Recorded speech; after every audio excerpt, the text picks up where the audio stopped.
My biggest thing was the guy that took him to shoot my daughter.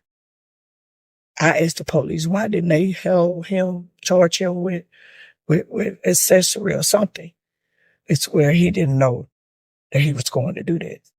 But he knew after the fact, because he took him to his brother's house. So, but there was no justice for it. And I talked to the police officer because he said, well, y'all been calling to the guy's house and telling them what y'all gonna do. I said, officer, I'm going to be honest with you.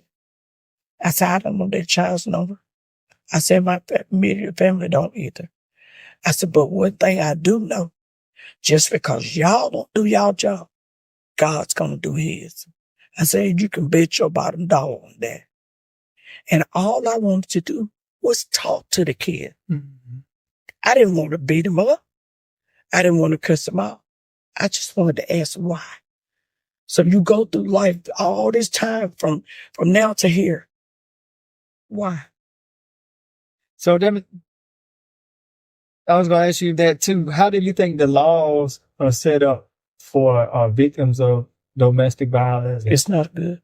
It's not. They should do better. They should do better. Even if, cause a lot of times they say that they can't do nothing with, if the person that get abused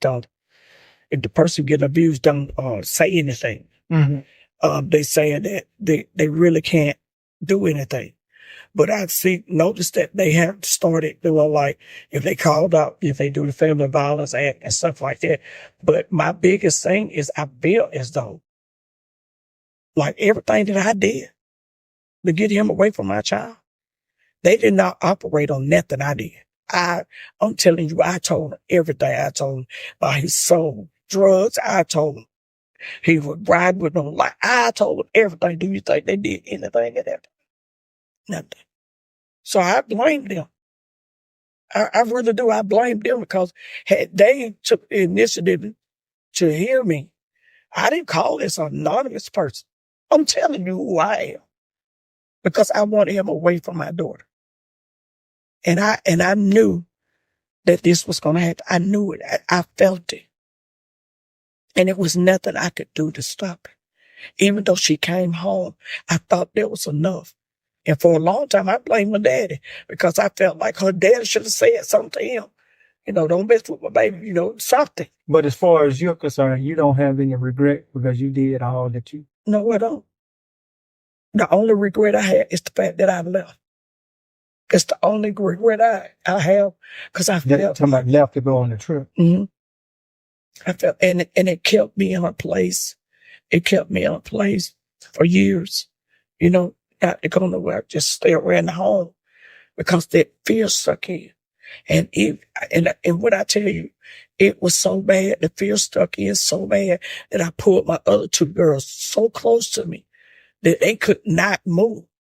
One of my children got so mad at me and moved way out there to, Seattle, Washington, to get away from me. Mm. She said I was smothering her. And I know I was. But when you lose something so precious, you can't help it. But I had to learn to let them go. I had to learn to let them go to the point where God has, it's nothing I could do to change nothing.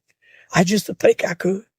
And for years, it beat me up. If I would have did this, if I would have did that, it beat me up for years. You didn't want to lose one. You showed them want to lose another. Exactly.